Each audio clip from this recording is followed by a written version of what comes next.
Okay, everyone. First, we're going to recite the veneration to the Buddha, Dhamma, and the Sangha. Namo tassa bhagavato arahato samma sambuddhassa. Namo tassa bhagavato arahato samma sambuddhassa.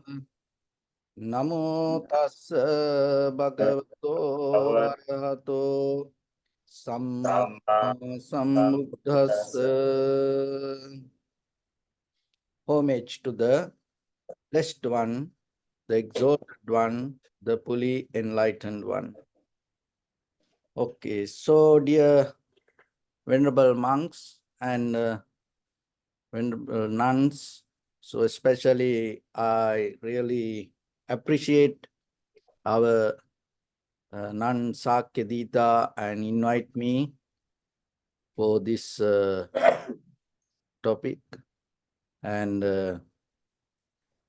I really happy to share some information with you related to meditation. So I hope that you all are practicing well. And when it comes to Dharma, end of the day, there is no teacher or students. We all are the same. So when it comes to truth, there is no something called right or wrong.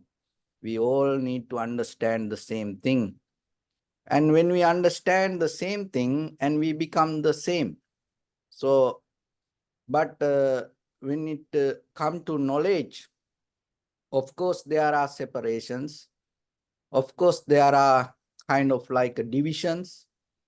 But still, when it comes to practice meditation, one of the major challenges, give up that all the divisions and comparisons and accepting we all can see the same. So for that, it needs some kind of effort because our personal experience, our culture, tradition, and what we believe, what we practice, all itself become a hindrance. So it is very important when it comes to Dharma or to understanding, this all depend on language. Because whatever the language that I talk, when it comes to you, you understand it through your own language. So how much you know about your language and the background about that language and the way you learn about that words will help you to understand it. So it's kind of like a filtering. So when it comes to light, okay, so the light itself doesn't have any filter. So the truth the same, Dharma the same. Dharma or the truth doesn't have any filter. But what happened, try to understand this. What happened when it come through the filter, what happens, you may not going to see the clear light. But maybe then this light, okay, because this light can make some people blind, okay. Then this light, when it come through this filter, it become more comfortable for us. It make us more happy, joyful, and it's make us familiar. But the thing is this, when you see this light, if you get attached to this and if you become comfortable with this, what will happen? Another thing is, if you believe this as the light, it itself become an illusion. Because even though this is sometimes difficult, uncomfortable, we're going to miss the truth about the light because we are understanding something else. The same thing happened when it comes to languages. So that's why listening is one of the major foundation for the wisdom. So always remember, when you listen, it's important to kind of like a withdraw from our own point of view and keep open mind. So that is very necessary for whoever look for development of practice or development of meditation. So I hope everybody understand that. If anybody don't understand, can't understand, maybe then you have to send a message. There is someone willing to translate. So another thing is, the life is like, sometimes first we have to understand where we are. Okay, so we are in a prison, and that prison is not built by walls, bricks, iron bars.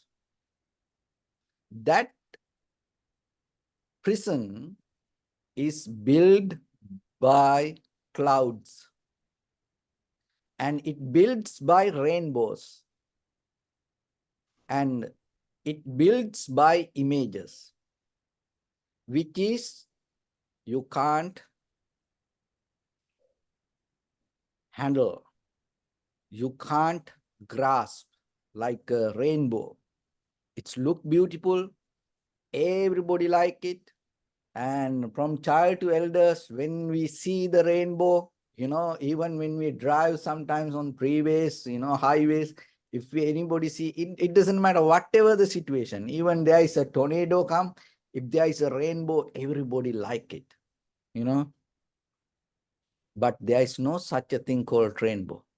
Even though it is visible, even though everybody can see it, there is no such a thing as fundamentally exist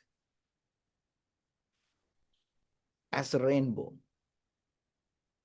So our life the same, because when it comes to ourselves, our identity, it's like a rainbow. Everybody can see it, everybody like it, maybe dislike it, and everybody enjoy it. But when it comes to our identity manifested by ideas. That ideas sometimes transplant by our parents, our culture, tradition, and whatever we believe, and even sometimes social environment, and maybe sometimes others' opinion. So those kind of things come together and create our identity. And the ideas, when it comes to ideas, if you look very carefully, we are in 2024, and we are the very latest of this human existence, human civilizations. We have a long history, million years back, but you are the very latest product of it. So if you look very carefully, your own identity, you carry a lot of informations which you don't ready to give up, and you want to maintain it, and you like it. But by the time you know that whatever the identity you carry, it's not permanent, and then you will one day replace it to something else. The problem is this identity, that whatever the ideas we hold, even though it is not permanent, for the moment it can create some kind of disaster, difficulty, and our ideas are the main reason for our suffering. Think about it. And you no need to agree, or you no need to take anything that whatever I say, you no need to take it as a gospel truth. So this is a kind of like open invitation for everybody to think little bit, because you all are practice and you all are in the path of the Dharma, and you all are trying to reach to the truth. So that's why from the beginning I told, we are not a kind of like a teacher and a student. I am not here to teach you. No one can teach for anybody. Only thing is, on the way in this journey, we can help each other. So that is my method. I don't teach anybody. I just try to share whatever my experience or my practice or whatever I understand. I'm not willing to teach to anybody, because I know a lot of parents come and talk with me about their children. And if the parents can't teach sometimes, and I go to some, the high school around here, and I know teachers, and sometimes they can't teach because teachers professional to teach, and they say, we can't do this, we can't do this with children, and that's why we invite you. So I say, you are the professional teacher. So if you can't teach, how I can do that? So that's why I tell from the beginning, I'm not willing to teach. So then remember yourself, we can't teach to anyone, as matured people. And so we all are children of Dharma. So then you have to be humble, you have to be honest to yourself to be better in the path with the practice, not with informations. Informations, with this chat GPT, and nowadays we are in the blast, we can get any information just, tapping few words. Information not going to, but when it come to end of the day, how about your practice, what you practice? And how about your understanding regarding your own practice will change everything. So that's why when it comes to meditation, more than any other times, now we are struggling to find the very meaning of it. And that's why we go through kind of like a meaning crisis everywhere, everybody. And we mesmerize related to happiness and satisfaction. No one have any idea what is happiness, how we going to be happy, what is satisfaction, but we all are into that, and the success. Look at the world. More than any other time in this 10 years, people are talking about success, but they have no idea what is success. So like that, without knowing any idea, any meaning, sometimes we keep going. And even we don't know what we do, we don't know where we're heading. So in the human history, this used to happen. This is a human nature. But when it comes to today, and especially when it comes to Buddha's teaching, it is not like that.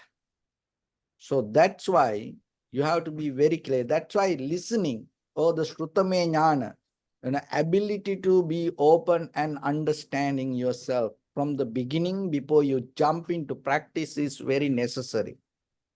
Because in the Buddha's path, it's nothing to do about believing. It's all about the trust you develop with your own understanding towards the journey. And in the journey, it is not about you reaching to a point. It is about your own inner transformation. So then how much you willing to change yourself? That much you can put the effort. How much you willing to give up yourself, that much the liberation going to come to you. It is not the path itself going to bring something, or it is not the Buddha, or it is not about the Dharma. It is not about somebody else. It's not about the teacher. It's not about the temple or the monks. It's nothing to do with that. How much you are willing to let go your own idea. How much you are willing to change yourself. How much you are willing to welcome newness. will change everything. So why then you have to let go who you are or what you believe or your own ideas, and why you have to open to newness? Then that is where you have to evaluate yourself, what you experience as your life, why you look for happiness, why you look for satisfaction, why you look for success. So if you look for something, that's meaning you don't have it. So you can name as suffering, or you can name as unhappiness, you can name as unsatisfaction, you can name as failure, you can name as a kind of like learning, so anything. But honestly, we have to understand that all that we so far we came in this journey is not the right way. That's why it is wrong. That's why we are not satisfied. That's why we look something else. So the very key point is this. When you're looking, listen this very carefully and try to get it. When you try to change to a situation, one of the major mistake we do, it like this. So I have some water in this cup, and so whatever the water I drink, and I recognize it is not good. So then if I bring more water and put it to this, it may change the taste. It may change the quality, because whatever the higher quantity overcome the lower quantity. That's a law of nature. So if I put more water, and it can mix it, like sometimes when we want to drink warm water, we put little bit hot water and we put more cold water, and then it change the condition of it. But the key point is, it never changed the foundation where that it hold. It never changed the foundation. So like that, what happened to our mind? Even though we learn, we listen, we practice, we go to retreats, and we do everything, we do with some kind of foundation we already hold into. We are building on the top of that. We bringing all the knowledge, listening, and everything on the top of that. We already unsuccessful. So because of that, what happened? More and more, we bring the knowledge or the experience, but we put into the same foundation. But if anybody willing to let go the foundation, then it itself open to newness. It's kind of like if I throw away this all this that the whatever the water I already have, then the cup itself has ability to hold the new water. And once you put the new, it's nothing to do with that. You don't need to worry about, or you don't need to think about that it going to be okay or not, because you know that you clean the cup. But the cleaning cup is not the bringing the water, not bringing the new water, throwing away the water in the cup is the challenge. So that's why we try to practice and gain something, look for something. Of course, when we come to practice, we need the success. But the key point, sometimes we don't want to throw away that what we have. We already hold it to that as memory, as practice, as believing things, as like or as dislike, or maybe what you hate, or maybe what you love, or maybe what you like, or maybe what you dislike. This all related to that whatever the junk we collected through our journey. Just imagine, you know, how much junk that we collected the through our journey, and the biggest junkyard in the world is our own mind. No? So I give a basic principle, because from the beginning told, maybe, some people are not going to understand that much, or kind of like, maybe need to translate or stuff. Okay. So because of that, I made kind of like a, capsule, few lines, and then once you hear it, you can, kind of like reproduct out of that. So one of the thing is this. So don't look your life in other people's profiles. So most of time, whatever we like or dislike, we like to see through others, and we try to gain it from others, which will never going to happen. So the mind is belong to you. It is your mind. And then this is a challenge. Can you keep your mind to you? Why you keep whatever belong to other people in your mind? Why you keep anything that not belong to in your mind? Look into yourself, or look your as your whatever the memory. How many people in that memory? Which is not belong to you. And how many situations, incident happened to you, which is not belong to you. How many places you visited and you hold it as memory, which is that place is not belong to you. It's a very basic principle, even to children when they play and, fight for a, toy, and sometimes parents or the teacher come and ask, okay, this is not your, okay, please give this toy to your brother or sister. It is belong to her or she, him. So kind of like that, we try to give that whatever belong to that people. And we know as a basic principle, we are not allowed to take anything whatever belong to other people.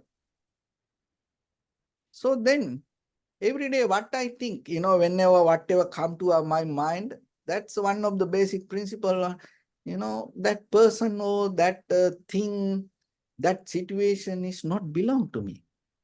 I have no power over it.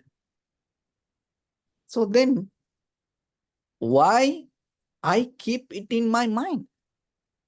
Every day I do that. Whatever situation come, So, and then by the time I understood, it made me a little bit more comfortable and relaxed. Go through the situation, because it doesn't matter I hold it about it, or I worry about it, or I struggle about it, or I like it or not, I hate it, it's going to happen the way it's going to happen. It's never going to change because of you. Remember that. Nothing going to change because of you. But you have responsibility yourself to hold it to your mind or not. So that gives us basic principle, basic, comfort for the moment to be free from the memory and sit down. Another thing is, when it comes to meditation, when you sit for meditation, Always remember that our mind, depending on time, related to past or the future, or what going to happen next, what will do next, or kind of like that. If you are capable to settle down without thinking or grasping or clinging to the next moment or whatever happened in the past, and giving the 100% to the present moment to your practice, and that will help for you to generate or welcome or allow some kind of light arise from you. So that is one of the important part. So that is where I am trying to take you, to bring that light. It is there, but the thing is, it's scattered, and it doesn't shine now in us. So I'm trying to navigate you to bring that light. It's not a kind of like, you can't create it. You know, in the Dhammacakkappavattana in the sutta, so what the Buddha mentioned in the first sermon that the Buddha gave to the 5 ascetics. So last full moon day, we all recite that sutra. Aloko udapadi. So that's mean light arose. It's not like, you know, like you turn on the switch or you go and get it. It arose. So why, when the necessary cause and conditions there, it arise. So then, if you are capable to navigate yourself to give that space, it's going to arise from you. So that is where, when it comes to practice, can you allow it to happen rather than, you know, because when it comes to practice, most of time people think, oh, I have to do something, I have to do something. This interference, the nature of interference always, everywhere within our body. So that's why allowing it to happen is it's a kind of like a challenge, even in day-to-day life. Just imagine when two people have a conversation, when people do something, knowingly or unknowingly, we are trying to interfere to that. Visibly or invisibly, even mentally sometimes, you know, even verbally we are not interfering, but mentally we are interfering. We giving our opinions. Even just by listening to this, yourself look into you, and you are inside this, inside your head, there is a Lilliput. You will never find that Lilliput, okay? So that Lilliput talking to you, that Lilliput's voice is stronger than my voice. You know, so that's the thing. Always it's there. And that voice has ability to create this beautiful prison, as I mentioned from the beginning, through the rainbows. And we are living in the Disneyland, that, you know, what I call, you know, with the Mickey Mouse. So everybody know Mickey Mouse, right? Yep. Even from child to, you know, elder, everybody like Mickey Mouse, you know. Oh, everywhere. And it's, you know, Mickey Mouse very expensive, you know. If you try to buy even little, you know, keychain, you know, it's very expensive. But there is no such a animal called Mickey Mouse. You know, just imagine, you know, everybody like it, everybody have it, everybody, you know, love it, everybody spend so much money to go, and everybody earn a lot of money, you know, selling Mickey Mouse, but there's no such animal called Mickey Mouse. So most of time our life the same, that we are looking that kind of like a Mickey Mouse, which is not there. But we all like, you know, people talk about it, we write books about it, we give talks about it, we give, you know, kind of like we do programs, we do retreats about it. That Mickey Mouse is what? That Mickey Mouse is happiness. There is no such a thing called happiness. Just look who happy. Look from today to look all on history. You know, who became happy? And everybody into that, in the surface level, why we can't be happy? Why there's no such a thing called happiness? Don't look into happiness. Just accept the very organic, natural, authentic life and ask from your parents, ask from your grandparents. Better than your parents, if you have grandparents to ask, they will tell you, because they like, your grandparents love grandchildren than their own children. So they tell the truth most of time. If you ask from your grandparents or, your ancestors, whoever, if did they have any happiness or any kind of thing, they will tell you situations, they will tell kind of like incident. But that's why 2600 years ago, what the Buddha taught, there's life is suffering. Don't try to mesmerize, or don't try to head massage, or don't try to shoulder rub and tell, no, somehow you can find some kind of happiness, and even though these things you can manage it. No, it's not like that.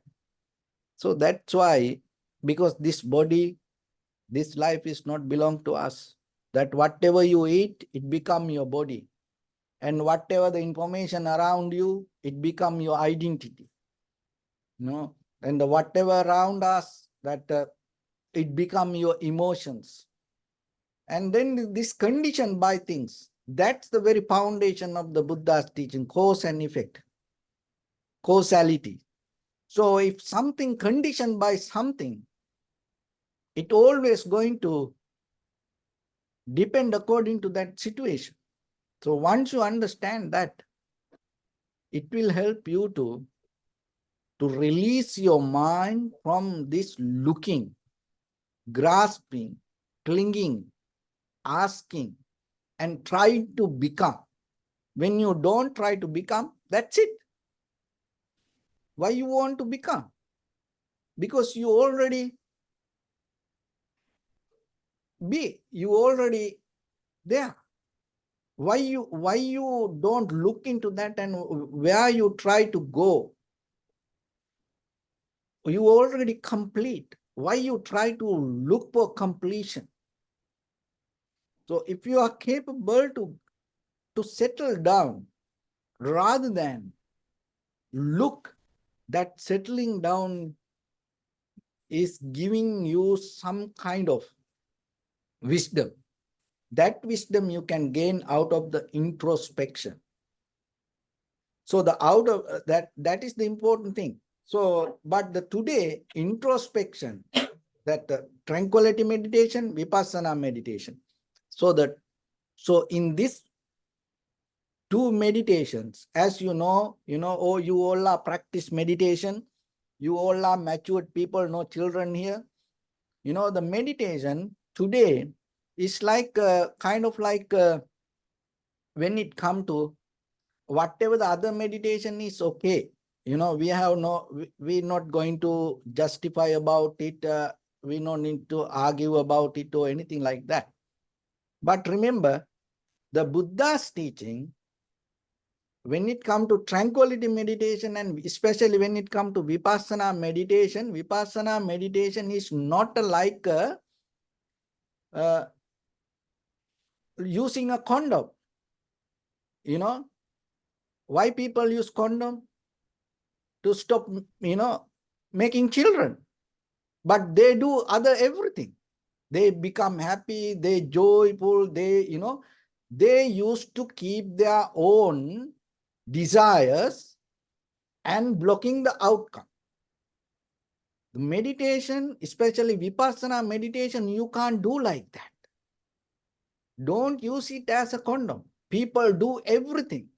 They mesmerize themselves. They into to kind of like the mirage. They into dreams. They into illusion themselves. They don't want to let go anything.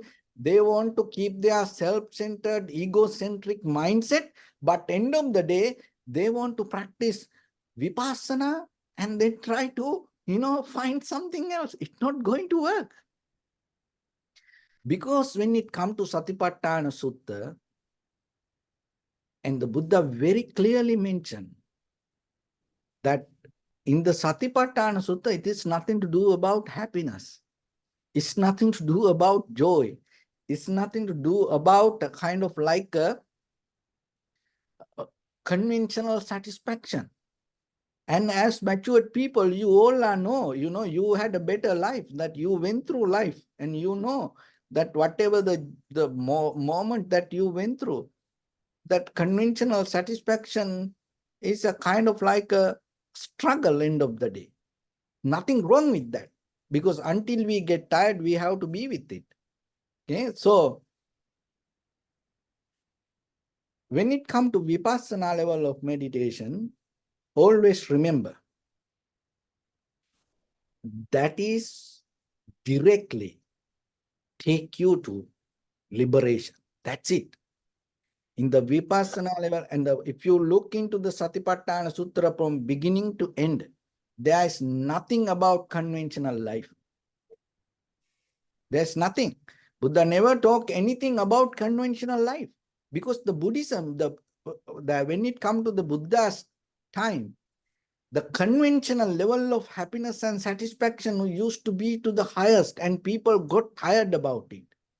And they knew there is no something that can make them sustainable or make them comfortable. It always look like comfort, but when you reach to it, there's uncomfort. The same thing today, we all the same, and we look into the outside world, we look, it look like good, but once you reach to that level, it is not like that. So that's why when it comes to Satipatthana Sutta, there is nothing about conventional life. For the conventional life or conventional happiness or the conventional success, there are many other ways. People went through that, and people went through many experiments, and again they are not satisfied about it, and they are still keep searching, and there is no end for that. But what the Buddha taught here, during this time period, if you focus to the highest level of your own transformation, it's nothing to do with the outside world. It is about you, every day about you. And you are looking to yourself, you are evaluate your own inner experience and understanding, and again and again, you become like a mirror to yourself and see how you feel, how you understand, how you recognize within your own experience, because that is where the wisdom going to arise. Knowledge in the outside world, when we fix situations and when we navigate through the situations, you can increase the knowledge, but wisdom always come out of experience. So that's why in the Satipatthana Sutta, Kayanupassana, contemplating the body, Vedananupassana, contemplating the feeling, sensation, Chittanupassana, contemplating the mind, thought process, and Dhammanupassana, contemplating the phenomena. It's about your inner experience. Because when you have that introspection, what happens? There is a wisdom arise. That wisdom we call as light. So once you have that light, that light is like, this is how it say, like when you open your eyes, this light will help us to see the outside world. You don't need to put any effort. When the sun rises, you can see the world. You don't need any effort to look what is that. It going to show itself. As example, so this cup is here, and thus imagine it is in darkness. So once the light arises, so you are in the middle, so this cup is in dark, you can't see this. But when the light arises, you can see it. You are in the middle. You don't need to do anything else. So the wisdom like that, when the wisdom arises, you're going to see it. Once you see, that's enough. That's why it's a passati. Try to see. So once you see, it doesn't matter right or wrong, good or bad, profitable or unprofitable. After that everything going to change.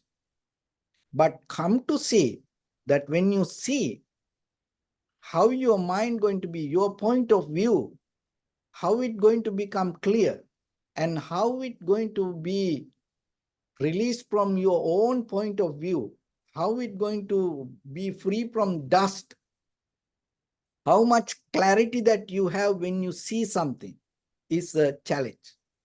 That is where the practice need. So how then we develop that practice? It's about you. It's nothing to do with anything that outside. There is no magic. So then how much you become very clear, according to that clarity, light will arise. So there are some things that you have to do for that, because it's not going to happen itself. By praying, by wishing, hoping, dreaming about it, asking about it, it's not going to happen. Even just by believing about it, it's not going to happen. It happened only by doing. So then there are some things. Remember, our purpose is not to address to this conventional level of life, but to gain the wisdom light. That's the bottom line. So how we can go for that? So the first one is, it called Vattu Visanda Kiryata. Vattu Visanda Kiryata. Vattu Visanda Kiryata means, Vattu means internal, external properties. Visanda Kiryata is you have to make it clean. So, external things, your environment, your clothes, your garments, and your room, and even that your cushion, that whatever the environment around you, you have to make clean. So that is where, see, that this is where it is start. The light start. We don't think about it. We think anywhere we can do this. No. This is the basic principle. So then always remember, wherever you are, if you want to practice meditation, or if you want to gain that inner wisdom or inner light arise in you, first make your environment clear. Period. Don't try to compromise with. Have the effort. Maybe it is somebody else don't care about, but it's nothing to do with anybody. You can't post to everybody. You can't tell to other people, keep it clean, do this, do that. I want to practice meditation. I am practicing meditation. You are not allowed to tell that. You are not allowed to bring your practice and compromise it with other people. It's nothing to do with other people. So in the monastic practice, wherever we are, so whatever the meditation we practice, only we talk about it with the teacher. Even it is in a certain time period. Otherwise, we are not telling, oh, I am practice meditation, I practice this technique, I practice that technique. It doesn't make any sense just telling to somebody else. So sometimes what we do, at home in day-to-day life, if you have a family life, sometimes, if you try to practice meditation, we say, oh, I practice meditation in this place, keep it clean, don't play here. So like that, we try to put some rules and regulations to family members. So you are not allowed to do that. But before you practice, it is your responsibility to keep clean your environment, make it nice. Don't try to put it to other people. It is your responsibility. Keep it nice. And then external properties. So the external properties mean your body. So you have to keep it nice. If you cut your nails, you have to make it, keep it clean. And your eyes, ears, you have to brush your teeth, you have to clean your body, and you have to wear proper, comfortable, clean clothes. Remember, Buddha never appreciate the dirtiness. No, in Buddhism, there's nothing to do with the poverty, dirty, inorganized situations. No. So that's why, look, this Vattu Virya Visanda Kiryata means this is a Pali word. When it comes to uplifting your inner light, that is the first principle. You have to, clean yourself, internal, external. And when it come to garment, your undergarment to your, the whatever the outside, this outer garment, you have to make it clean. It's not for anybody. But most of the time we are covering ourselves. When it comes to person, the very meaning of the person is persona. Persona means what? Persona means mask. We all are wearing a mask. We don't show our true nature.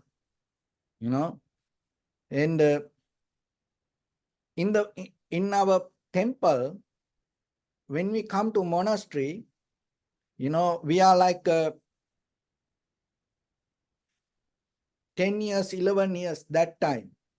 So the one of the first thing our high priest told us, remember, you always have to keep your undergarment very clear. Don't wear dirty undergarment.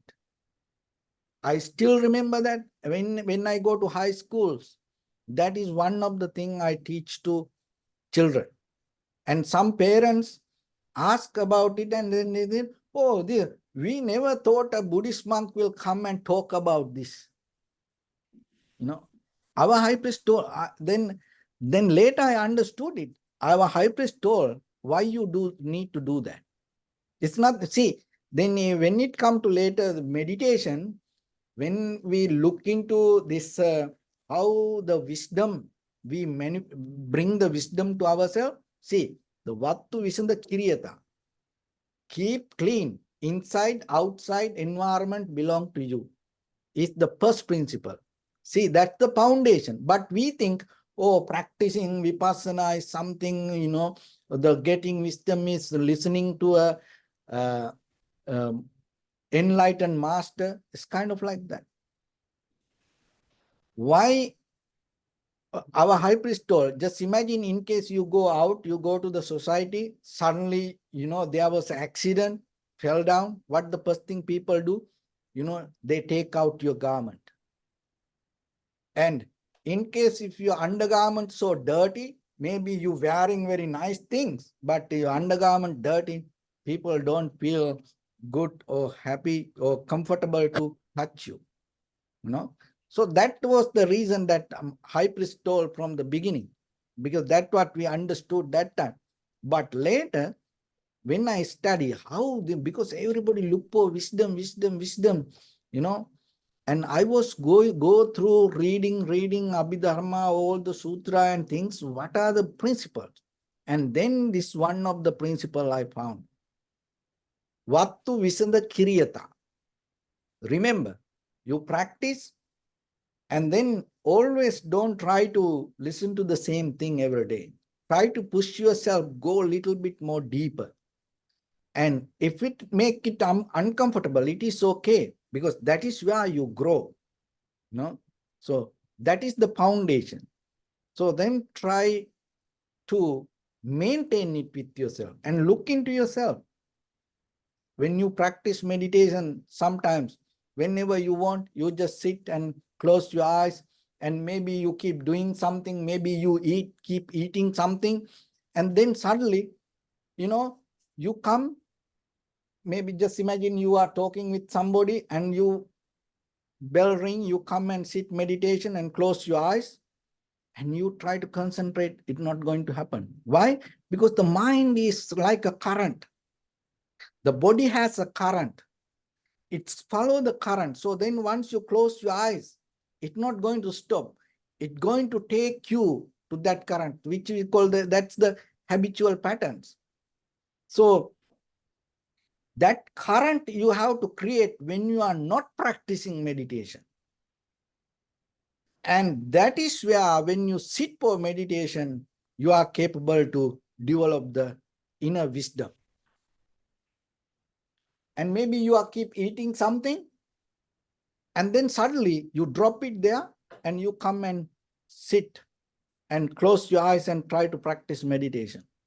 So what happened is, all your inside, this body keep reacting to that taste, digesting, enjoying. But now what happened? You sit for meditation and you try to focus to something, and you get tired about it. You don't think about it. But by the time when you get tired, because the body current go towards something else, and you are the one who creating it. So that's why when you try to practice meditation, at least before 2 hours, you can practice this for 7 days. You will try yourself. Don't tell to anybody. You try 7 days. That's enough. Once you practice this 7 days, you know how this work. So before you practice meditation, at least 2 hours before, so you clean yourself with the purpose. You clean your place where you're going to sit, and you sit for meditation. So once you sit for meditation, there are few things. So one of the things that Vattu Visanda Kiryata, so you create the environment and you turn environment to you. So that is the Visanda Kiryata means. You convert the environment to you. You are not like when you jump to a river, you are not converting the environment to you. You are jumping to river and you wash and you come back. The river going to be the same. But when it come to a farmer, what the farmer does, he not going to put all the plant or the seed to the river because water is there. What the farmer does, the farmer try to bring the water to the farmland. So that's mean he used the water according to the way you want. So he bending the nature according to his purpose. That is the very meaning of this. Visanda Kiryata. You are one who bending the nature according to the way you want. Don't bend yourself according to the nature. It's two different, deeper meanings. It's kind of like a deeply, it's kind of like when you go deep to the deeper, it's a quantum field that you create around you. And once you have it, so environment, physical, and the outside. So the next one is Indriya Samata Patipada. So first one is Vastu Visanda Kiryata. You are bending the environment according to the way you want to for your practice, for your purpose. And Indriya Samata Patipada means, then as you know, I have this hand, I want to take this cup. So I use my hand to hold this cup. Otherwise, cup not going to come and hold me. No, my hand I use to hold the cup. So like that, remember, in this world, nothing, especially when it comes to wisdom, it never going to come to you. So it is your purpose, you go and get it. So like that, Indriya Samata Patipada means there are certain things that you have to balance together to allow the light to arise. That's mean the wisdom. So as example, just imagine if I give a basic kind of like a physical example, your brain. So the brain is the wisdom. So then now you have lungs, liver, kidney, heart. So the heart has a different mechanism. The liver has a different mechanism, kidney has a different mechanism, and the lungs different. These all organs are different.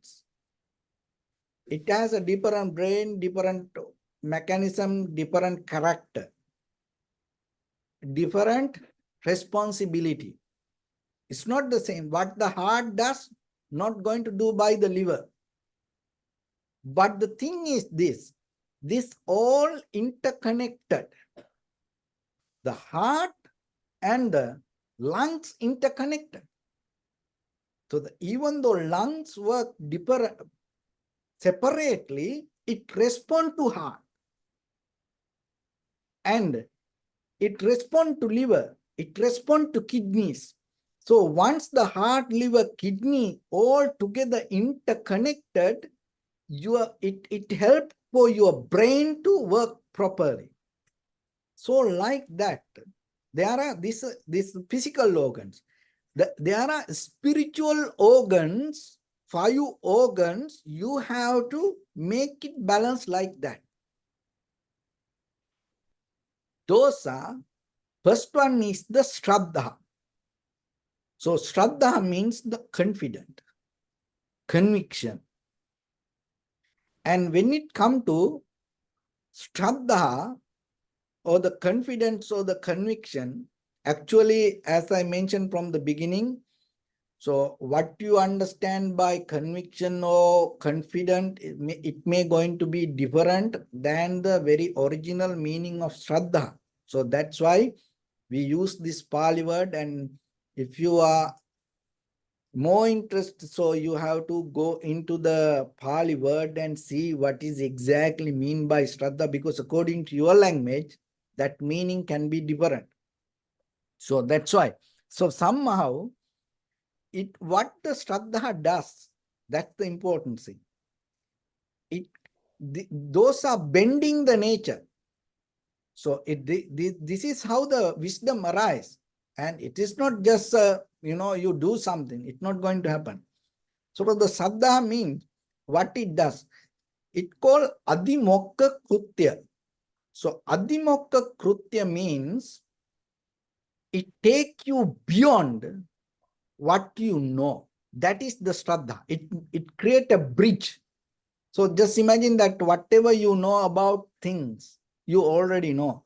But most of the time we have the confidence, conviction, the trust related to what we know. But here Shraddha means that it is not that. That is what you have to understand, because most of the time people think that you are trust what you believe. If you believe something, why you have to trust it? It's already there. And if you trust something, if you believed something, that is what brought you here. It's not going to take you to something else. But here the Shraddha means what? Here the Shraddha means from the place that who you are, it's going to take you to a place where you don't know. Can you have the confidence about it? That's why bungee jumping is, so famous with some people. Why? Because it gives the experience, roller coaster. It's give the experience for you to jump to the moment and you don't know what will happen. So Shraddha means like that. Regarding the Buddha, regarding the karma, and regarding the wisdom, enlightenment, can you have the confidence about the enlightenment and sit for meditation? Can you have the convictions, Shraddha, or can you have the trust about the enlightenment and sit and close your eyes? But most of the time, when we close our eyes, we sit. Even maybe just imagine you sit for 1 hour. You sit for 1 hour, keep all other plans in your head. After 1 hour, what you going to continue? Right? And you already have the plans. Even you come for the retreat, and you came for the retreat, and you already have the plans to do things when you go back. And now sit for meditation, and you sit. It's not open inside you. Why? Because you already blocked your inside. You already set up your plan. You already have preconditioned life to follow. But when it comes to Shraddha, it's not like that. It's like the journey you take without knowing whatever the outcome, but still you are okay with it. So can you have the confidence about the Buddha? Can you have the confidence about the karma? Can you, why it's kind of like a, so when you have that, you are not ready to, you are not going to change the karma. You understand the karma. Can you have the confidence about the liberation or the wisdom? That is where whatever you are okay with that. That is the beauty of this Shraddha. So you have to uplift your, upgrade your Shraddha or the confidence from what you know already to what you don't know. It is difficult. Now people ask many questions. How are we going to do that? Because we don't know about it. That is where you need, because if you have the confidence related to what you know, it always brings you back to that place. Maybe the journey, you will like it. Maybe the journey, you enjoy, but end of the day, it's going to take you to the place where you were.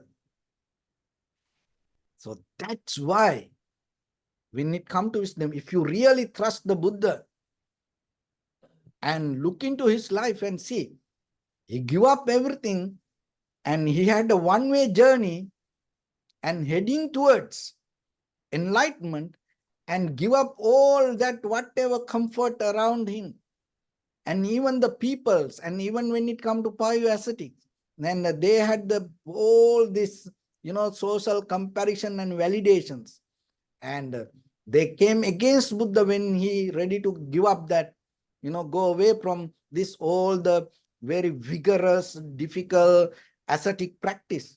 But still he understood this is not going to work for me, And then he walked himself towards unknown path from all the validations, all the other people's opinions and everything. Give up that all. He took the step to walk towards unknown path. That is Shraddha. So can you walk from you? No, forget about others. Can you walk from your own head towards, if you really look for your own inner wisdom, can you walk from the comfort or the believing or all the your habitual patterns that you hold it to I am, to unknown I am? Because if you have the confidence towards the liberation and you know that is more better than today, so that betterness, can you welcome that betterness rather than repeating this bitterness? That is Shraddha.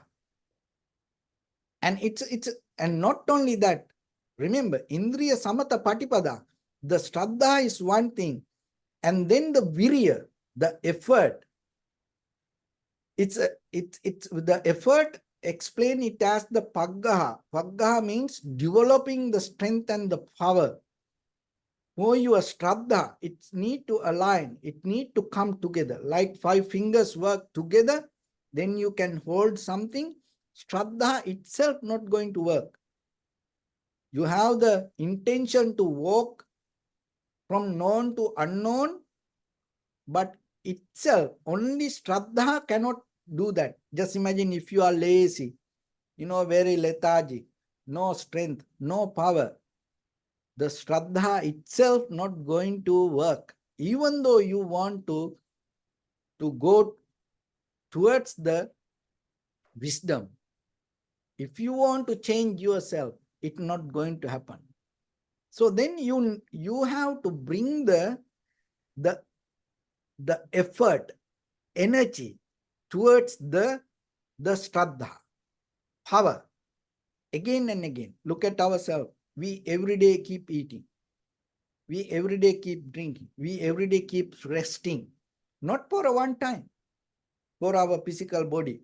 And even if you heard, if there is any good multivitamin or if any good kind of food, then you go and get it. So like that for the power, this like an organ. This is the mental energy. So the power, you have to look into yourself and see if something make you lethargic, and then why you keep repeating. So when it comes to virya, effort, one of the major important part, in the physical world, Navy SEAL is one of the physically strongest people. Okay, how they become physically strongest? The one of the thing is minimalism. So then for virya, remember that if for you, most of time it make you weak. Deeply you have so many attachment that make you weak. Try it. If you have less attachment, it make you strong mentally. So then it is up to you. You have to know, if you want to make your Shraddha stronger, you have to have the effort, energy, Paggaha, power. So if you want to be powerful, with the Shraddha, you have to make it balance. So then maybe you have the Shraddha, you have the confident conviction, but if you have too many attachment, it's not going to work. See, that's where this all come together. So the virya, and people think that, oh, with this everything I can go and do that also. No, it's not going to happen. So if you have too many attachment, if you have too many responsibilities, if you have too many things around you, it make you weak. So now you understand, see how the Prince Siddhartha, give up, give up, give up everything step by step, step by step. And before he attained to the enlightenment, because when I look these things, I always look into his life and see how it applicable. See, when he sit for the enlightenment under the Bodhi tree that day, how he determined himself, even my body collapse, even this all, the muscles, joints, that everything go away, until I attain to the liberation. I never going to give up this. See, even he give up his own physical, mental comfort. So that is where he became powerful. So sometimes we try to become powerful, holding many attachments. Of course, I know we have a very conventional way of life and we try to navigate our life through that all with other people. But it is your responsibility. Maybe you can't give up everything today. I'm not telling that. But at least try to give up all unnecessary things. There are a lot of unnecessary things. It not belong to us. It not worth for us to keep it. Even conversation, even you go to Facebook, you go to YouTube, and maybe, most of time nowadays people spend the time with that, maybe watching TikTok videos. Sometimes you look, somebody make jokes and the fun and, uh, watching this, and it not maybe worth for you. So like that, you have to recognize always whatever unnecessary, learn to give up, have a self-discipline with whatever the necessary thing, be with that make you powerful, and it uplifts your Shraddha or the confidence. And then sati. So the sati is mindfulness. So sati, the very responsibility of the sati, it called upattana. So the upattana means, so wherever it go, it bring back.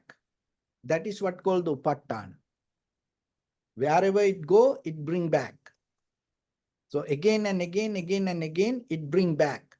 So like that, when it come to yourself, if the mind go here and there, bringing back to your purpose is the important thing. But the problem, when the situations come, we want to do this, but later we change our mind. We change our purpose. We change our subject. We change our technique. We change our path. We change our direction. But it that way you can't do that. Wait, okay.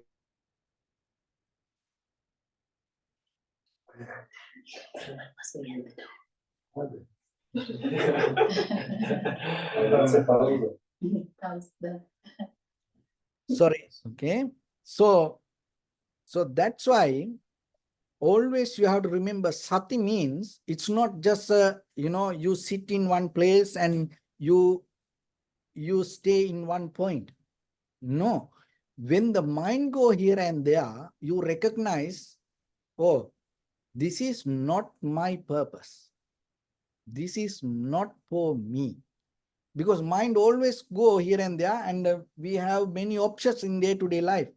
We will meet many people, we will, go into many situations, but always remember, nothing wrong with that, anything. But the sati means, the power means, when it go here and there, come back, power. Bring back to the point and recognize who you are, what are you doing, where are you heading. So then what will happen? It will make you strong, powerful. See, this all need to interconnected, like the lungs, heart, liver, kidney, and the brain. How it make you powerful? See that the Shraddha, confident, and the Virya, the strength, and now the sati. Just imagine. So I go to buy something. And then my purpose is buying a hat. Even I don't use it. Okay. So when I go to buy a hat, and I start to look many other things. And then I think maybe a t-shirt or maybe something else. And then I start to look, oh, this nice, this like. So like that, what happened, my mind start to go here and there, and I start to buy a lot of other things. So the sati means what? You had the purpose to go and buy a hat, and now you go there, and then even though you look some other things, because when we go into outside world, we see things. Nothing wrong with that. There are many things around us. But when you go there, you always remember, I came to buy a hat. And then, even though there are many other things, you buy a hat and you come back. That is where your mindfulness work. That is where you see that inside that, to keep your mind like that, you have to have the effort. Otherwise you can't do it. Otherwise you will buy a lot of things, and your credit card start to you keep putting, and then the end of the month the big bill come, and you have no idea why I did this. No, see that the sati connect with the virya or the effort. It increased the effort, and at the same time it increased the shraddha or the confidence. And the samadhi. Samadhi means it responsibility, it called avikepa. So avikepa means it's when we do things, our mind start to have the doubt, comparison, arguments. The reason is our own past memory, habitual patterns, what we know start to come against what in front of us. So samadhi means without responding to doubt, your past experience and your emotions, or maybe your believings, you are capable to settle down with the moment of experience. So again, samadhi. Then now there are three things I explained. Shraddha, so it gives the confidence, conviction to bridge from knowing to unknown. That means towards the wisdom. So the virya means you have to have the effort, the power to move towards that. So then the sati. Sati means that you have to keep focus towards that whatever the practice you keep doing. And the samadhi means once you start to practice like that, once you start to hold it to one thing, what happens? Your mental formations, cankers, memories, that whatever, all the logical things that around you, whatever you heard or whatever you knew, whatever you believed, it start to boil out and start to argue, create some kind of logical mind inside you. How it can be like this, how this should be like this, or kind of like that. But samadhi means without responding to that anything, you are settling down with the moment of experience, taking a conscious decision. As example, observing inhalation, exhalation. So how you can develop the samadhi? Observing the inhalation, exhalation according to this vikepa. So vikepa means once you start to observe inhalation, exhalation, you recognize it is an inhalation. But when the mind becomes lethargic, Later, you have the doubt. Is it inhalation? Did I inhale or exhale? Or then other informations come. How it happened? Where it go? From where it come? So like that, many things. So then what happened? If you start to respond to that anymore, your mind not into inhalation or exhalation. It start to go again and again. It's kind of like a waving thoughts, waving thoughts. So that's what happened. So samadhi means without waving or weaving, you are settling down with the moment. Maybe in the moment you are not clear, but still you trust the moment and settling down. It doesn't matter inhalation or exhalation happen. Let me see what is next. And then if you recognize it is exhalation, you know it is exhalation. You don't question regarding your past. So when you have these 4 qualities, dasana krutya, 5th one. So remember, Shraddha, Virya, Sati, Samadhi. So the Shraddha means you have the confidence to reach from unknown, so from the known place to unknown moment towards your future. Regarding the Buddha or the karma or the wisdom, so on like that. The virya means paggaha, you bring the energy, the power, releasing all the unnecessary things and just have the self-discipline to be with that. And the sati means when the mind go here and there, bringing back again and again and again and again. And the samadhi means avikkepa. So that's mean when the internal cankers, memory, mental formations, emotions, that everything come against and argue about it, you are not responding to that doubt. You are stay with the moment of practice. If you stay like that, what happens? That's the beauty. Dasana krutya, that's mean the panya arise. That is where the light arise. Once that light is, it's explained exactly the same like that when you open your eyes and when you see like that, there is an internal light arise in you as a wisdom, panya.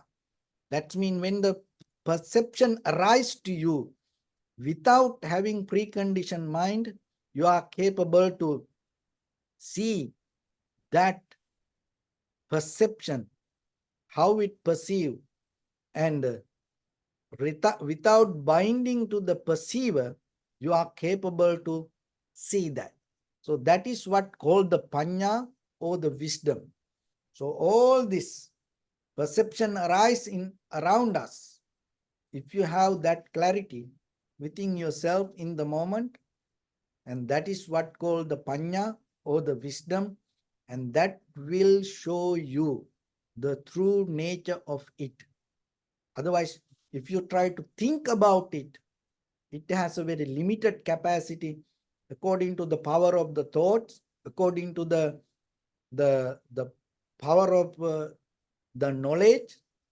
Your thinking capacity can change. But here, when it comes to panya, if you are capable to bring this light, allow this light to arise in you, what you see, what I see, what the Buddha saw, what all the enlightened masters saw in this samsaric journey, then everybody going to see the truth. So that is where we all going to see the same. When you see, we all see the same. There is no right or wrong, good or bad, better or minor. There is nothing like that. That we all can be part of this beautiful journey. So that is what I want to tell. This some information I just share with you. So if you have any question, and you can ask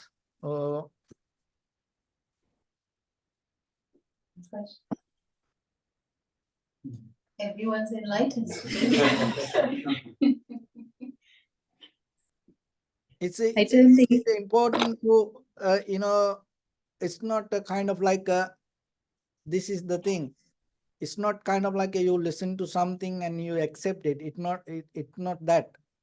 It's about you little bit, you push yourself little bit forward and you try to understand something and apply it to yourself, and you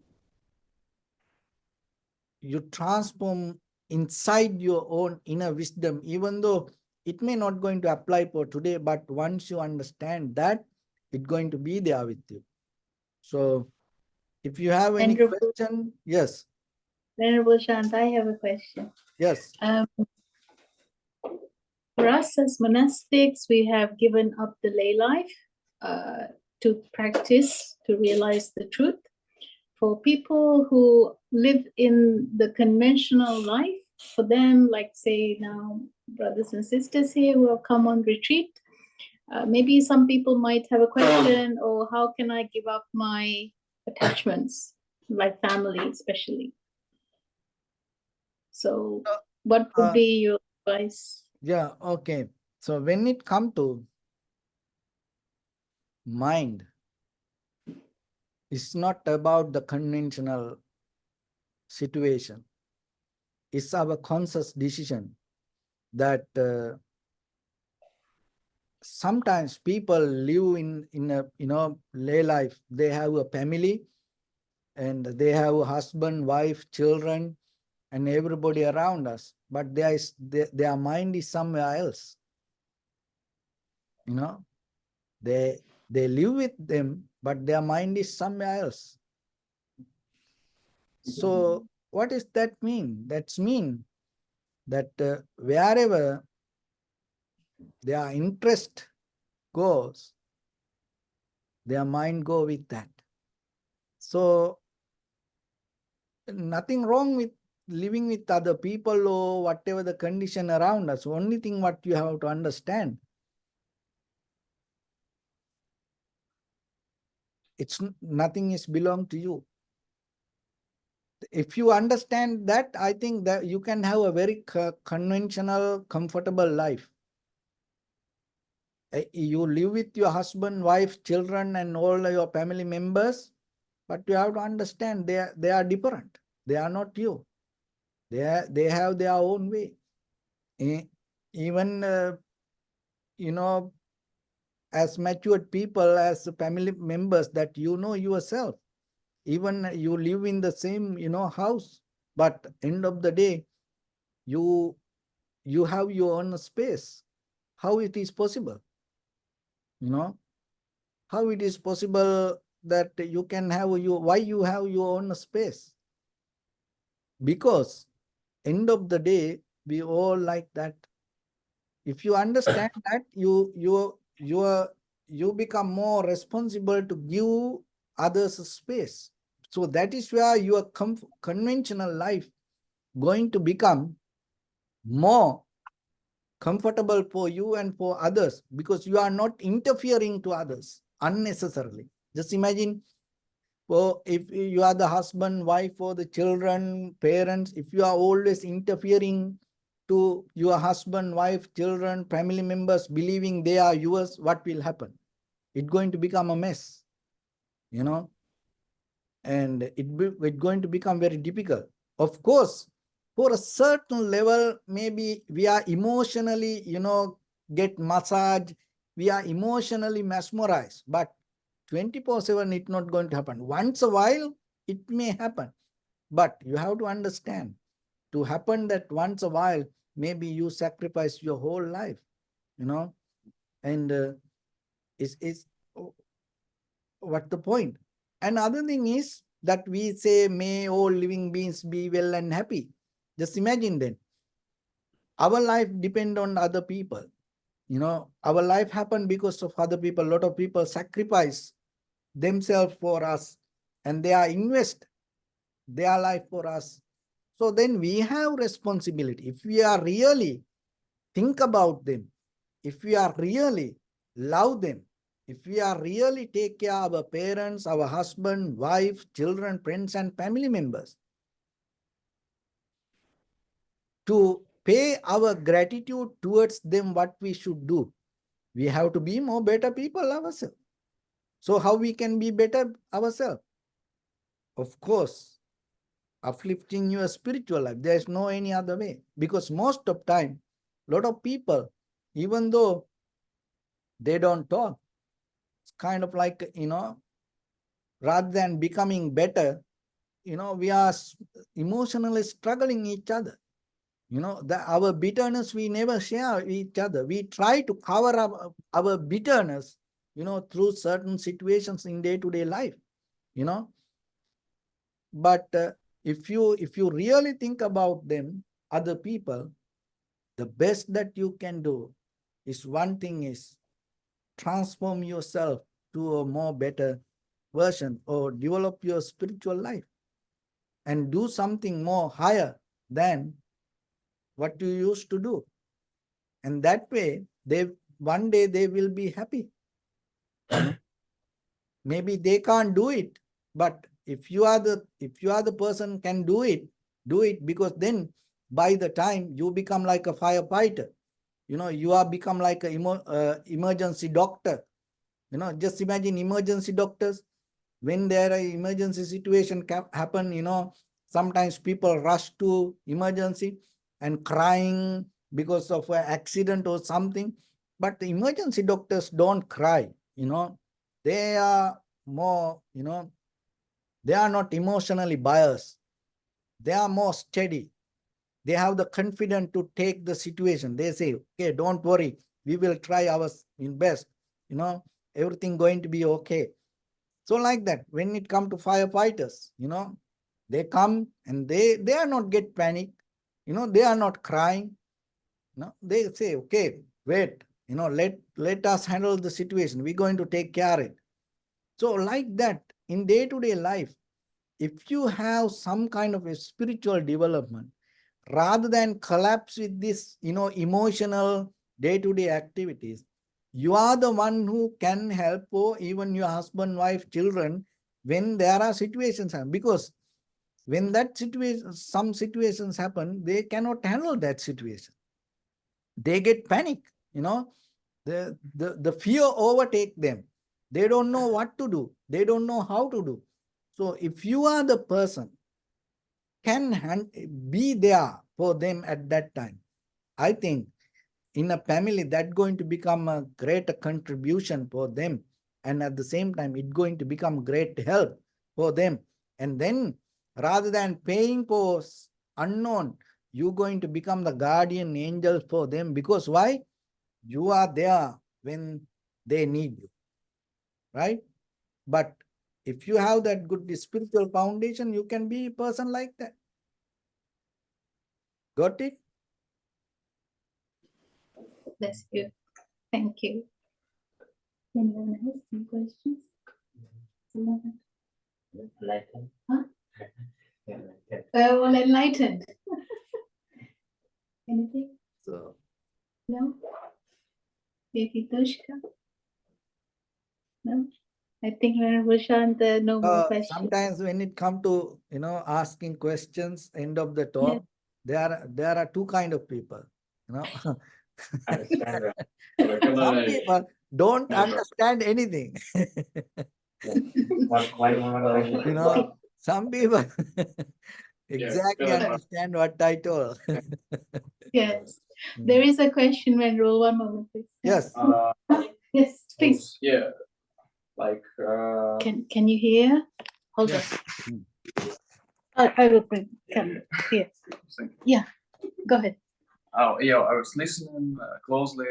I want to ask maybe how we can maybe gain or reach wisdom. Is it a process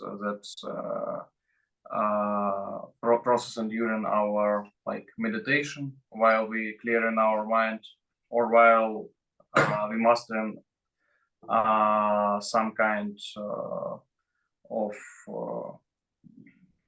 of doing like doing something with discipline without other attachments. Like how we can gain this wisdom, and what is wisdom? Is this the question? Okay. Do you, Yeah. did you hear it okay, Andre? Yeah. Okay. It's okay. So the wisdom is it's not kind of like something that come as informations. So the wisdom is ability to see things as it is, and you, when you come to it, you recognize how it come to be as they are. So I give example, okay? The wisdom is like this, like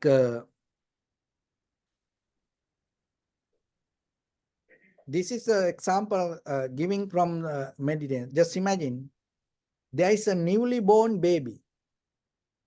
For the for a mother, that is the first baby, you know. So the mother doesn't have much experience, and then one day this baby cried, and when the baby cry, this mother, because this is the first baby, this mother doesn't know why this baby cry. Maybe because of the hunger, because of sleepy, because of tired, because of sickness. So the mother try to do many things, you know. But if you have the wisdom, it's like this. Even you are not a mother, or even you are not related to the family, maybe you are a neighbor, you hear this child crying. So it is a perception for you. It is nothing to do any kind of emotional or physical connection to you. You just have the sound. When the sound come to you that the child hearing, you exactly know that child, why that child cry. That's the wisdom. You know, it's not about you thinking, oh, there is a child cry, why this child cry? No. You know exactly it because of hungry, or it because of sleepiness or tiredness, or like that.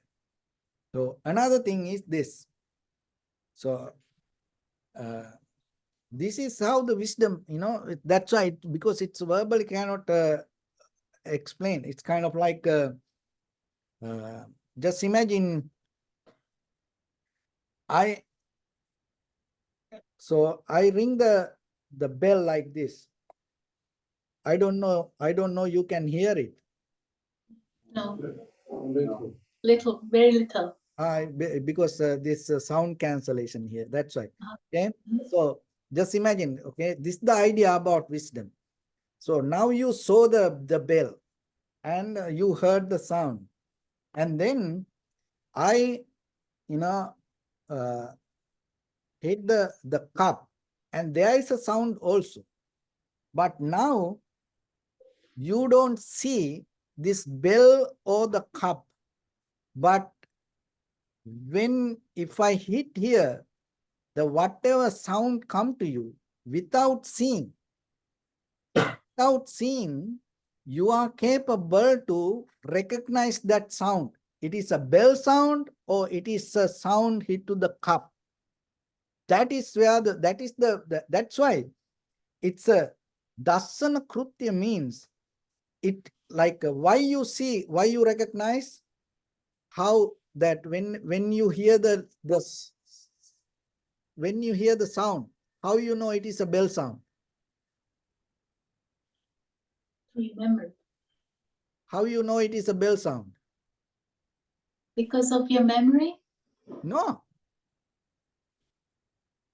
But it's like a bell. Because you saw it. Oh, like now. Okay. Yes. Right? Yes. You saw it. That's why. Panya means dasana krutya. This is the beauty. You know, that you saw it, that's why you knew. Same like without these eyes, exactly like you saw, when the sound come, you can see it. You got it? So how you know when this come, this a paper according to the sound? Because you saw it, right? Yes.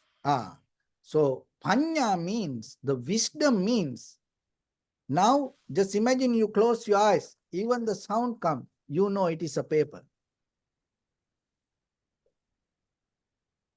So then what happened? Our eye, just take a moment and think. Our eye, ear, nose, tongue, body, mind interconnected, and the consciousness arise with the perception. So now what happened? You close your eyes, you are not into your ears, you are not into your nose, tongue, body, and you become conscious and you settling down there. But when the perception arises, when the perception comes, the recognition is there. And in that recognition, that you have the clarity to recognize what it is and how it come to be as it is. Even it is more beyond than this surface level of experience with our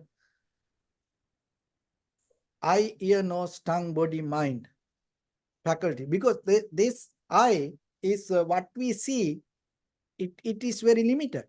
It depends on the colors in the pictures and the ability and the strength of the organ and the strength, according to the strength of the light, it is very limited. This eye, what we see. But Panya is not like that. It go into the depth. It go into the highest. It never going to miss any part of it. Because according to our eyes, or according to the capacity of the internet, maybe what I see, what I say can be limited to you. Maybe not, you're not going to hear it properly. But when you have the panya or the wisdom, in that level, what happened? It doesn't have these barriers, these physical material barriers. Why? Just by hearing it, you understand deeply even what is my intention. You know, just in a common sense, it's kind of like this, okay? There's sometimes some people, try to, smile, but they are angry. Okay, they try to show you, they are okay, they are friendly, but they are not okay. They are mad about you. They are angry about you. You know that. Have you ever experienced like that situation? Yes. Okay. So Yeah. how about other? Is anyone else? No? Yes. Yes. Apparently all yes. Okay. So Yes. how you know that person is not happy? Because his face is look happy, and no one going to talk about it and no one tell about. How you know? How you know? Just know. Why you can't apply that knowledge all the time? It's there. That's why you can see it. Why then all the time you can't apply it? Because your own emotional barriers block it. That's why. Otherwise, it's always there. It's not a special moment it's going to arise. No, it's there. You can see it. You can feel it. Because you are part of it. You are not separate from it. When somebody happy or unhappy, you are part of that happiness or unhappiness. You are not separate from it. So then, if you are part of it, there is a connection. So the wisdom means finally, you are capable to see exactly how things come to be as they are. That's it. Once you know that, you settle down with it. Because when it comes to the truth, there is nothing to do with it. It's kind of like a drop of water, meet the ocean. That's it. So you are like drop of water, and the truth is like a ocean. So once you see the truth, or once the wisdom arises, it's kind of like you mix with the ocean. That's it. Yes, yes. We have another question, Yes. Venerable Shanta. Yes. Do you want me to bring it closer to you? Okay. Okay. Well, thank you for your time. So today we had a little discussion about metta, karuna, upekkha. Mhm. You didn't mention, so we had the conversation, do you develop those qualities, or do you develop a wisdom and then those qualities come on their own? How do you see, how do you practice metta? How do you practice Brahma-vihara, Yeah. How do you practice Yeah, vihara? okay. Yes. So this thing, one of the thing is, when it come to the wisdom and compassion, those are kind of like the two pillars in the spiritual journey. So as you know, when it come to the truth, there are conventional truth and the eternal truth. So like that, okay, the wisdom can bring the compassion, and also compassion can bring the wisdom. But when it come to liberation or the enlightenment or the nibbana, the compassion cannot take you to nibbana. So the wisdom is here in the Buddha's teaching. One of the thing is that you are capable to develop the compassion, and as a result of that, wisdom can arise. But that wisdom cannot take you to nibbana. That wisdom will help you to kind of like get into certain level to be harnessed with the environment. But when it come to nibbana, that nibbana can gain only through the wisdom, recognizing how things come to be as they are. So once you have that, there are also kind of like a wisdom arise, but that wisdom related to the compassion is kind of like a more deeper understanding, so the way I can put this here. So when it comes to Buddhism, not about other things, when it comes to Buddhism, see that as I mentioned this, all the Indriya Samatha Patipada, all this Saddha, Virya, Sati, Samadhi, Panya, this anything is not separately we can take and independently develop. We can't do that.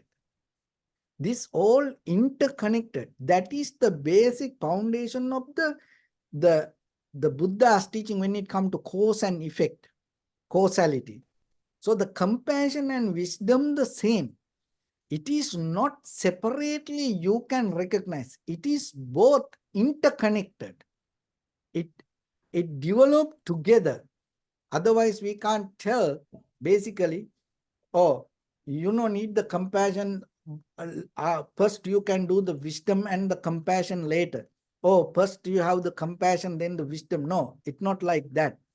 It's not like you have the heart. Okay, keep working the heart. You don't need the lungs. No, lungs, heart, liver, kidney, this all together when it work, you brain function properly. So like that, wisdom and compassion is both go together. And when it come to Nibbana, it's the wisdom.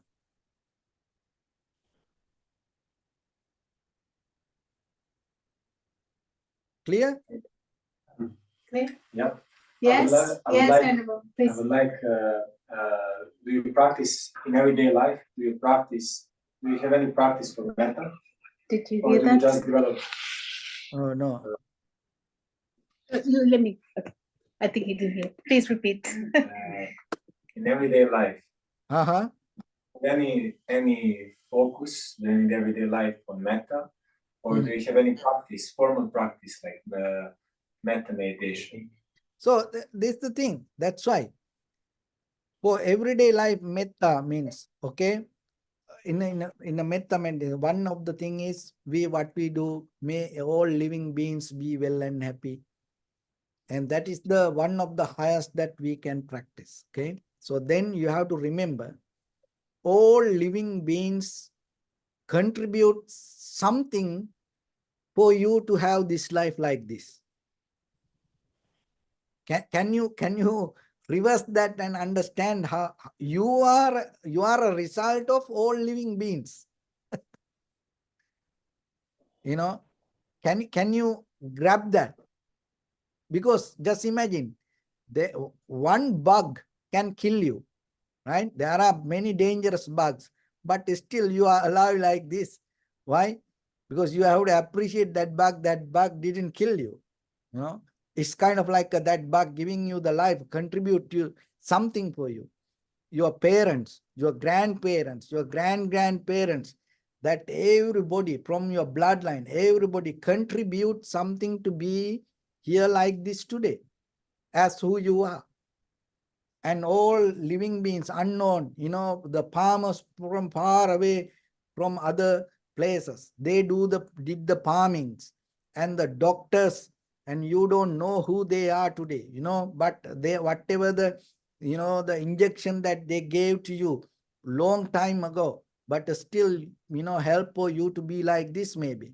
Whatever the medicine, as a child, you went to the doctor, that doctor gave you some medicine, and that helped you to be here like this today.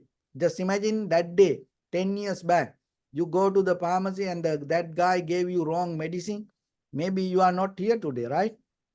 So like that, everywhere that you went, everybody somehow contribute something to you to be here like this.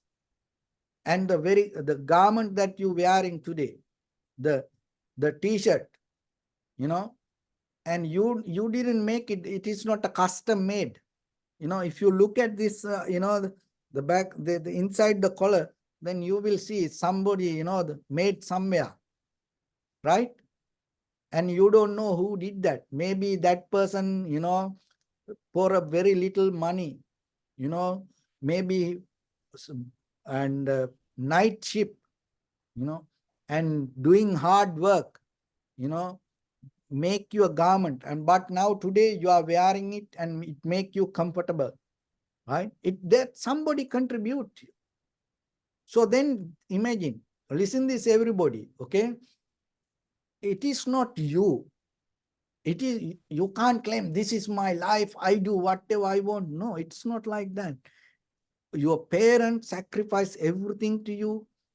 Maybe your brothers, sisters, friends and family members, neighbors, your school teachers, everybody went through hard time because of you maybe. So then today, what you can do, the best loving kindness is, when you do something, do your best. Don't make mistake. Do your best with the good heart, with open mind, without kind of like without any expectations. Do your best. That's the one of the best loving kindness practice. Why? Just imagine 20 years back, you are driving. Or no, just imagine 20 years back, you went to a place to get some food, and the that guy didn't do a good job and he was so lazy, he was angry, mad, and he didn't prepare food properly and gave it to you. And you ate it. You got sick and you had some stomach problem. And then you went to doctor. And the doctor was lazy, tired, angry about people, cursing about people. And he was giving you wrong medicine. And you drink it. And you die. But they didn't do it. Everybody, knowingly or unknowingly, did exactly right so far in your life. Even just imagine when you drive on the road, whoever behind you, whoever in front of you, you never know that people, right? But still, in case that behind the guy so far, how many people came behind you? You have no idea, million maybe. But if that any person made a mistake, give little bit more gas or speed little bit, what will happen maybe? You are not here today sitting and practice meditation. But everybody didn't, made that mistake. That's why we are survive here like this today. So don't justify today, according to your knowledge, that whatever the code based with the emotions, don't try to justify other people. That is the one of the major mistake we do sometimes. When we become matured with our emotions, we're going to justify, the outside world. We can't do that. Only thing we can do, one of the best loving kind, you don't know who going to meet you tomorrow. You don't know who will come to you tomorrow. When you work, you don't know. Just imagine you saving a cup of tea. So you don't know who's going to come tomorrow. But can you do it 100% perfect with a good heart? And that is the one of the best loving kindness anywhere you can do. But just imagine you thinking something else, or maybe you worry about something, blaming to somebody, cursing to somebody, and you don't do it properly. What will happen? So that's why, of course, we have to practice loving kindness, closing our eyes, and chanting, may all living beings be well and happy. But when you do something to other people, okay, if you don't do it properly, where that loving kindness work? That is the problem with us. We all sit and we practice, oh, may all living beings be well and happy. But when it come to our reality, when it come to the ground, when it come to our day-to-day life, when we try to do something, we don't care about things. We don't think about things. We don't have a kind of like open heart to do that. We are biased to our own emotions. We are biased to our own kind of like a group. We are biased to our own religion. We are biased to our own believing system. No. When you do something, can you do with the humanity? Whoever come to you, it doesn't matter. You do your best. That's it. Even somebody come to you, you're going to, keep the gun to your head and try to kill you and asking you a cup of water. And this guy going to kill you. But can you give a full glass of water, with the open heart, with the good heart? Hey, take this and drink. If you can do this, this is the magic, okay? If you can do that, you know what will happen? That gun going to not trigger you. I don't know how it happens, but it's not going to work. That is the way you can practice loving kindness every day. That is how I do. Okay. So it works. I know it works. And then there is no fear and anywhere you go, you have no enemies, and in any situation, and you are okay with that. And I know 100% it work. So that is the only thing that I can say how to practice it. Of course, practicing, may all living beings be well and happy, is nothing wrong with that. But when it come to you, try to do your best. I guarantee, it work 100%. You try it. Try it one day. You will see. It change your life. Got it? Yeah. Got it. Yeah. Any more questions? Yes, we have a question then for Shanta. Hold on a moment. Okay. Yes, just For wisdom, you said that is a kind of quality that you develop. But is there some meditation technique that is special to it, or all do it kind of in their own way? Because we are all kind of different, and maybe they are divergent, or some people have traumas, and maybe the open awareness techniques are not suited for them because those traumas will bubble up and they will not keep the practice because it's too much for them, and things like that. Okay. So that's good.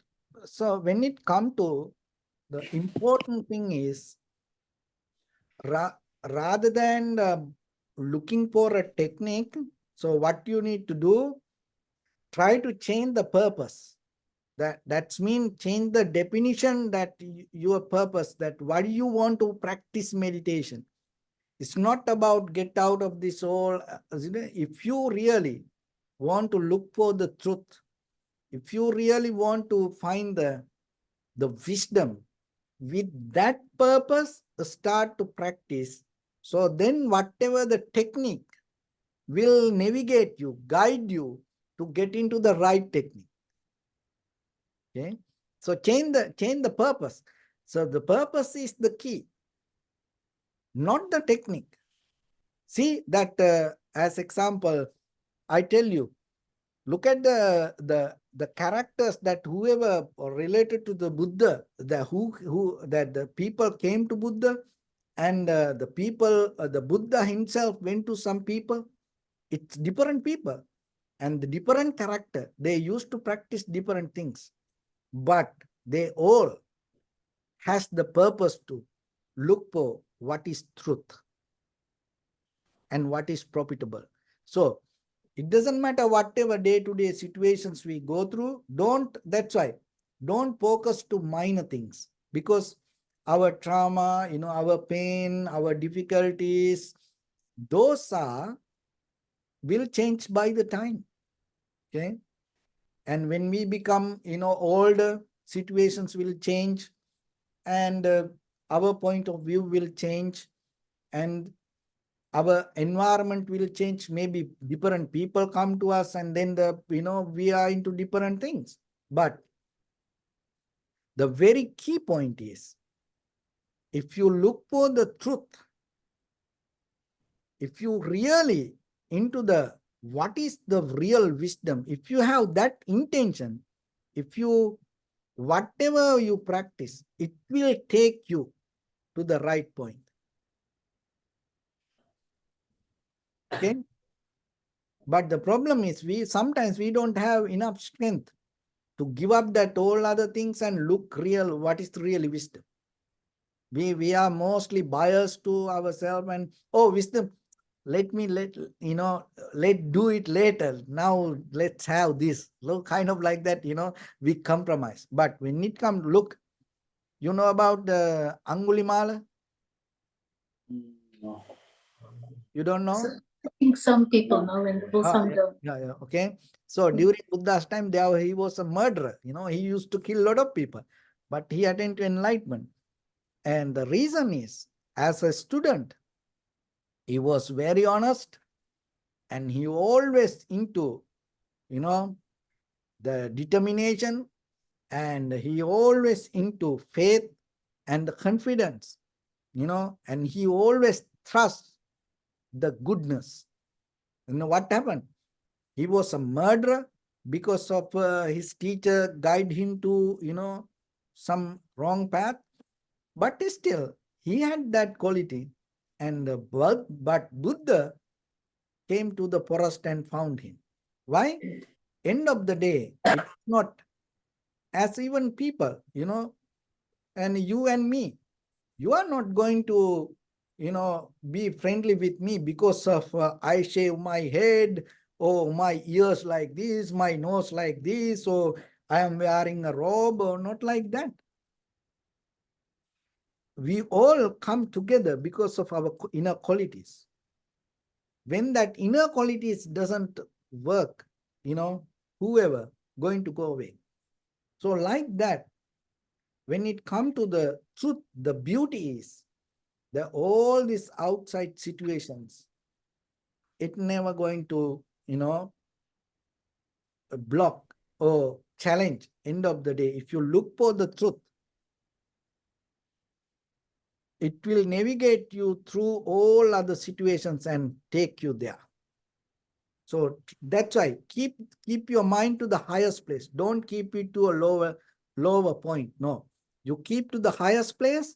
On the way, everything going to be okay. Okay.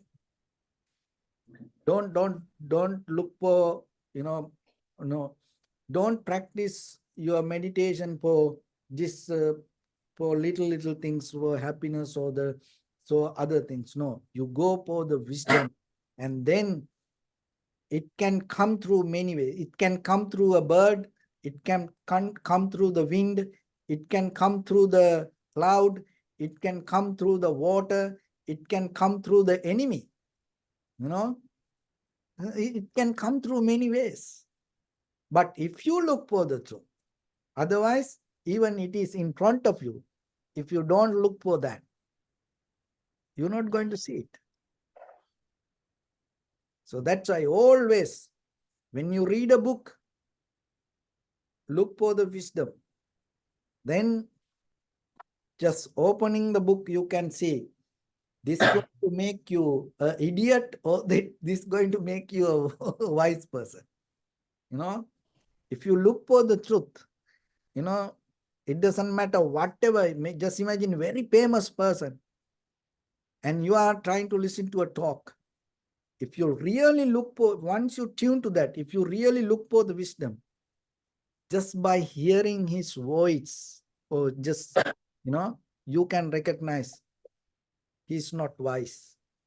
That's because that is the power of the wisdom. It never, if you look for the wisdom, it never going to misguide you. So that's why trust for that. Go for it. Don't look into other details. No. It will take you there. That is where you and me going to meet. Looking forward to that, I think, everybody. Any more questions? No? Everyone? I believe Eva has a question on Zoom. Okay. I think somebody from Facebook. Zoom question. Did she type it, Tashka? Zoom Somebody question. raised the hand. Yeah, Eva. Uh-huh. Eva, can I ask you a question? Yes. I don't think she can hear now. Oh, here you are. Oh, hi. Hello. Yes. Слушай, она и слабо напить.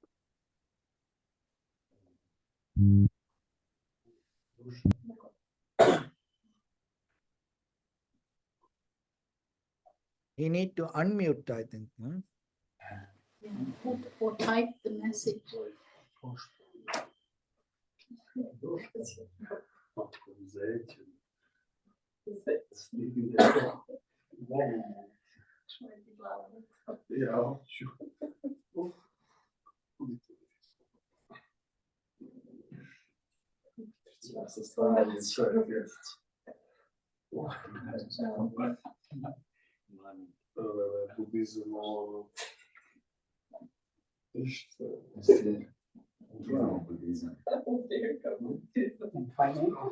Did Eva manage the question? Okay. Yes, yes.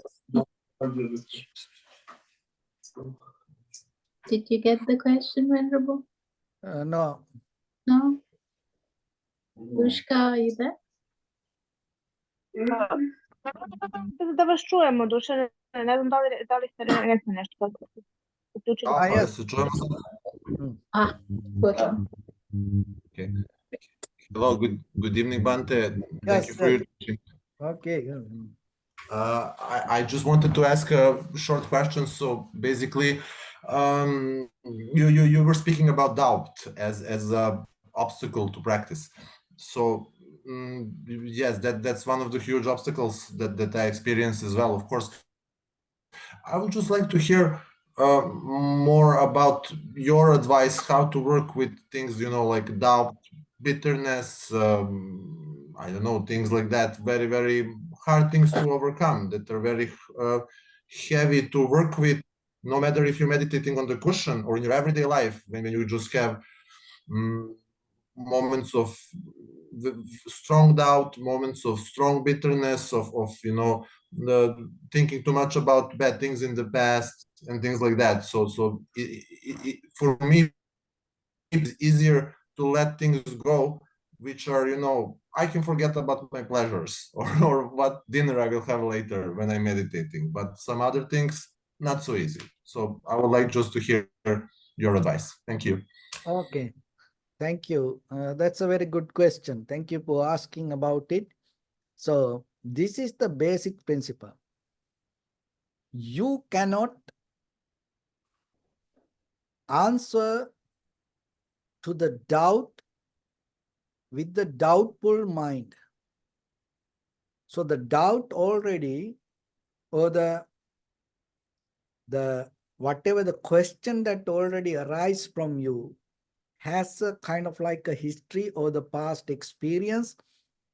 So with that same condition of the mind, you cannot answer to the question, or you cannot get out of the doubt, because that is why that doubt is there. So then what you need to do, let it be. Keep it there. Nothing wrong. You don't need to be perfect from the beginning. It's okay. Doubt is not bad. It's good. We all are here, because of a certain kind of doubt we had. So try to let it be there. Don't resist it. No need to kind of like go against it. But the thing is, don't try to address to it. So this is two different things. You are not resisting, but you are not addressing. So let it be. But when it comes to the moment of practice, you give your best to the moment of practice. So as example, you have doubt related to many things, but you just focus to the moment of practice related to your inhalation or exhalation. So you can hear me, right? Yes. Yes, we can hear you perfectly, sir. Okay. So you have focus your mind to inhalation, exhalation. So when it comes to moment of inhalation, that whatever the doubt that you have to keep it away to see this inhalation as inhalation. So if you can do that, by the time what happens, the clarity going to be there. That is the only way to get the solution for the clarity. I give another example. You watch soccer, football? Yes, of course. Okay, good. Okay. So just imagine when there are two teams play, as audience, okay, And they have many doubts when the player go with the ball. They have many doubts. Oh, who going to win? Where it going to happen? What to happen? Many things can happen. But the player, whoever play with the ball, cannot have that anything in his mind. If he have that anything in his mind, he going to lose the game. What the player need to do, the player focus only to the moment and play with the ball with his best. That's it. The outcome, the whatever the audience waiting, outcome going to happen later. But the player cannot get affected by the audience, the expectation. So you are like the player, that all the doubts around you kind of like the audience. But when it comes to the moment of that, the play that you do, you have to withdraw from that everything and you have to do your best for the ball. You have to do your best for the moment. That is where that all the doubts that around you as audience waiting can change. That's the only way. Don't try to address to it.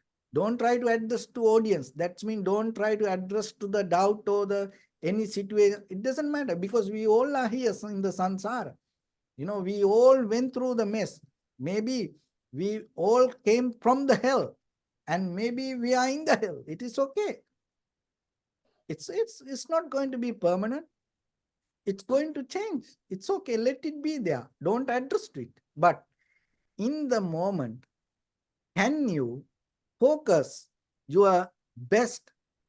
And as I mentioned from the beginning, can you do your best without get affected by your own doubt?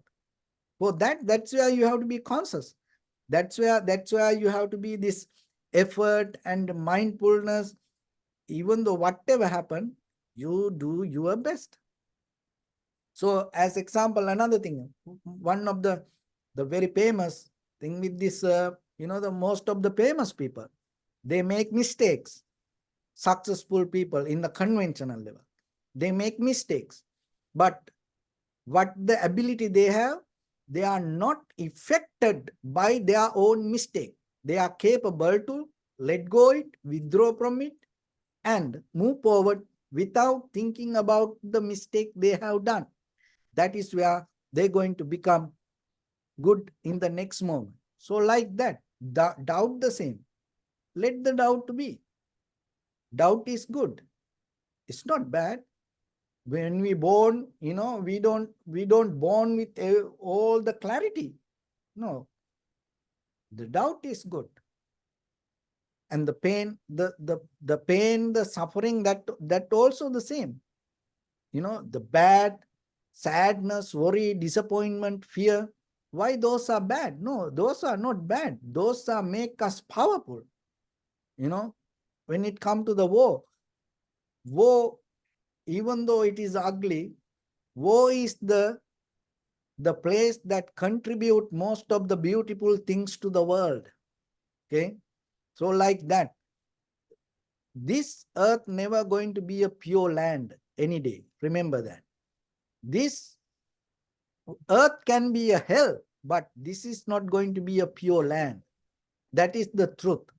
So whatever the doubt, whatever the pain, whatever the suffering, whatever the unhappiness, sadness, worry, disappointment, it's a part of the world.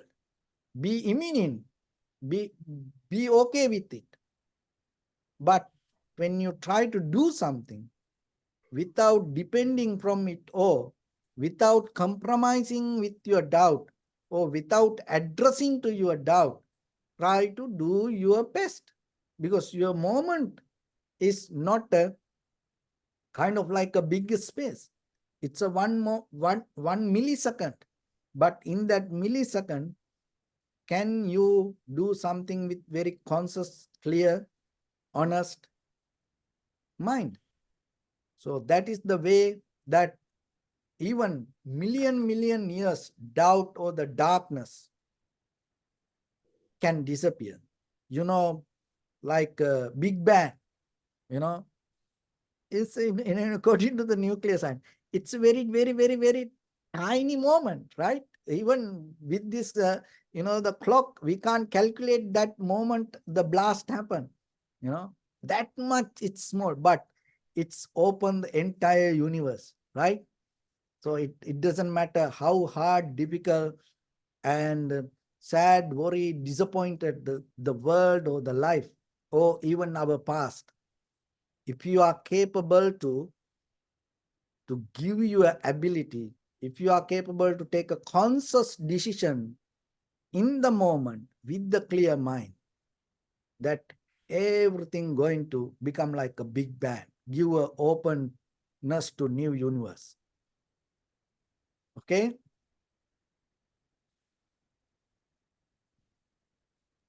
We lost connection. Thank you, Bante. Okay, good. I don't know if we have any more questions. Dushka?